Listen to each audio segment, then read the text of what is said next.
Yes, very good morning, students.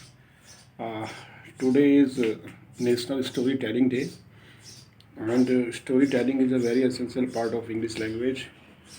If you want to be enhance your knowledge of English language, you should try to be speak in English whenever you have any times.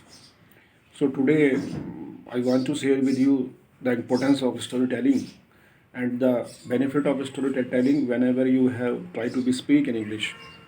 So today I have given you some task that the story which you have listened or read earlier, you will write down this story in your fair copy today and forward me along with the title and the myth and the cultural value of this story. The meaning is that story should be morally strong, and without any title any story has not any meaning. So you should be highlight the two things very essential in this story. Number one is myths, myth, myths and cultural values. You are living in a Jonsar areas and many anecdotes in your mind. Anecdotes कहते हैं बच्चों संस्मरण, कि कोई ऐसी घटना आपके साथ घटी हो या कोई आपने ऐसा वाकया देखा हो जिसको कि आप अपने शब्दों में मुझे बताना चाह रहे हैं, तो आप उसको भी इसमें लिख सकते हैं. But you will definitely try to be write down story in a perfect manners, and story should be on 3 to 4 pages. You will write down the any story which you have listened earlier in any class, when you, and read you have any class, so you will write down this story in your own words.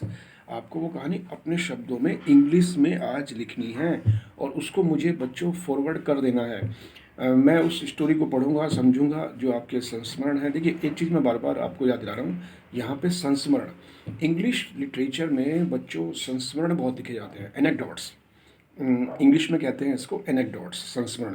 जैसे जब आप बड़े हो जाएंगे, जब आपको कोई ऐसी बात याद आएगी कि जब मैं छोटी थी या मैं छोटा था तो मैं पढ़ने के लिए अपने बुआ के यहाँ पे कोरबा में गई, वहाँ से मैं जीआईसी कोरबा में पढ़ने जाती थी और एक दिन मेरे साथ ऐसा हुआ, या मुझे उस दिन की बात याद है कि जब मैं स्कूल में गई तो मेरी एक फ्रेंड थी, उसके साथ ऐसा हुआ. तो ये सब एनेक्डोट्स हैं. इसको आप अपनी भाषा में मुझे आज लिख के दिखाएंगे और मुझे फॉरवर्ड करेंगे, क्योंकि आज नेशनल स्टोरी टेलिंग डे है. याद रखिए आज बहुत इंपॉर्टेंट डे है आपके लिए, नेशनल स्टोरी टेलिंग डे. तो आज आप उसको अपने शब्दों में लिखिए.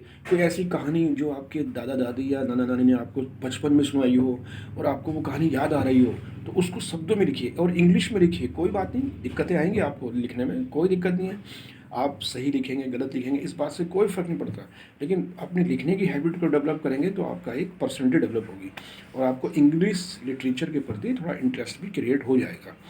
सो बी सेफ, बी हेल्थी. आज का काम, आपका होमवर्क यही है कि आप मुझे एक स्टोरी लिख के दिखाएं, और स्टोरी ऐसी हो कि मज़ा आ जाए पढ़ के. वो 4 पेज से कम ना हो, मैं छोटी स्टोरी ना हो कि आपने एक पेज में लिखी और हो गई खत्म. नहीं, ऐसा ना हो. थोड़ी लंबी स्टोरी हो, 4, 5, 6, 7, 8 पेज में हो, तो तब मज़ा आता है पढ़ने में. So you will write down this story and forward me. Thank you very much. Have a nice day.